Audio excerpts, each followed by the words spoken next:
unexpected fireworks. Grand Palais Chanel Haute Couture. The fourth designer in 116 years. This was supposed to be thunder. Instead, he gave us a whisper, and somehow that whisper was louder.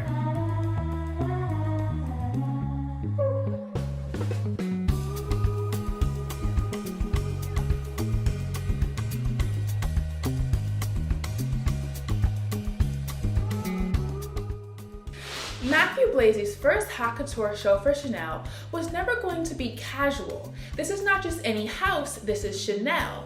The house that doesn't follow fashion, it dictates the temperature of it. And couture is its crown jewel. The thing that justifies everything else, the pricing, the mythology, the power. So the question wasn't, will it be beautiful? The question was, would he assert himself and submit to the machine? And what he chose to do was far more dangerous than rebellion. He chose control. Before the show, Chanel teased whimsy, animated woodland creatures helping in the atelier, a mushroom-shaped pillowbox pendant invitation, a Grand Palais set filled with towering pastel toadstools. It almost felt Disney. Soft, nostalgic, playful. But that was the misdirection, because beneath the mushroom was something far more calculated. This wasn't fantasy couture, this was couture reduced to its skeleton. The first look told you everything. A Chanel suit but not bouclé, transparent silk, mousseline, weightless, barely there. Layers so sheer you could see skin through them. He didn't build Chanel up, he stripped it down. Even the 2.55 bag, that sacred object, was reduced to a crumpled whisper of fabric, clutched in its hands like an afterthought. And then the chain, the iconic Chanel chain that Coco used to hide inside the hem to weigh jackets down. Blazy exposed it, left it visible. A structured truth revealed instead of concealed. This is not decoration, this is philosophy.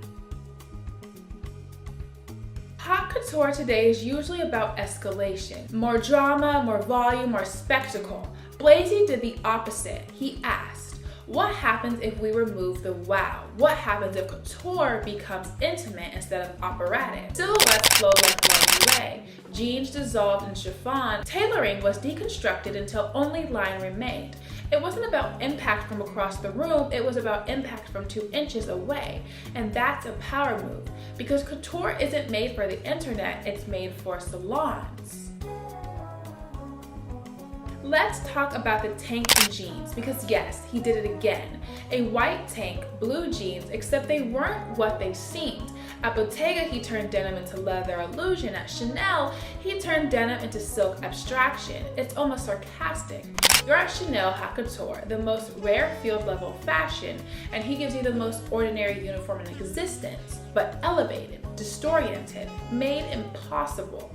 That's the joke. He takes the mundane and forces you to reconsider it. It's not casual, it's not confrontational, it's very Chanel.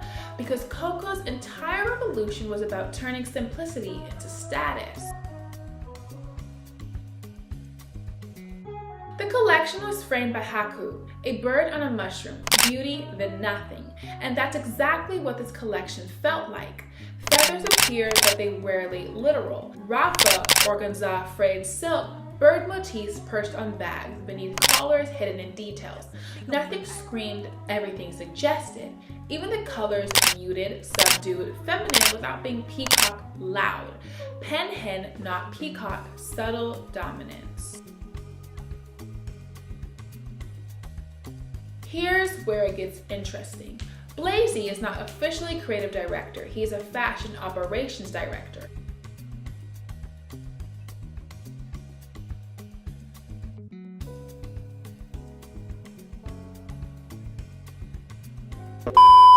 Which means this show wasn't about ego, it was about alignment. Chanel doesn't want revolution, it wants recalibration. Couture wasn't used as a stage for creative chaos, it was used as an instrument of control, slowing down the systems, recentering craftsmanship, making labor visible instead of mythologizing it. No viral theatrics, no shop gimmicks, just process, precision, and discipline. And in fashion world addicted to spectacle, that's radical. The models weren't all 19-year-old avatars. They were women with presence, age, create history. Each carried a personal embroidered message, initials, symbols, private words stitched into garments. Couture became confidential, not broadcast, personal, almost like a tattoo, but in silk. This is not the couture of red carpet explosions. This is couture as private pleasure, and that is dangerously Chanel. Was it loud? No. Was it memeable? Absolutely not. Was it a viral moment? Also no. But in the salons where it mattered, clients were reportedly clamoring because of close these pieces were insane.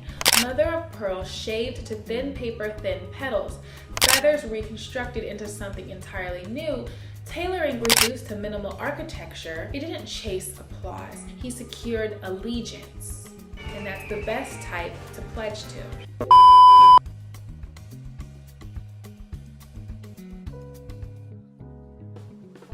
Couture is always having an existential crisis. Why does it exist? Why does it matter? What should survive? Blazy's answers wasn't spectacle, it was intimacy. Couture is a whisper, couture is process, couture is control. He proves something quietly devastating. You can remove the tweed, remove the Carmela, remove the gallon of branding, and it's still Chanel. And that's the best type of Chanel could ever be. Not because of symbols, but because of discipline, and that is real power. Everyone expected a coordination, except we got a recalibration. And in rooms full of screens, the whisper is what you lean in to hear. Let me know.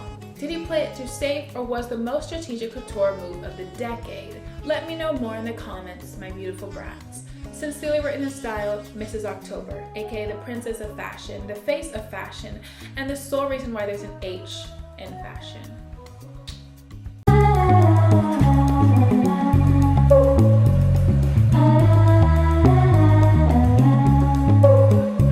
Big up friend Irie.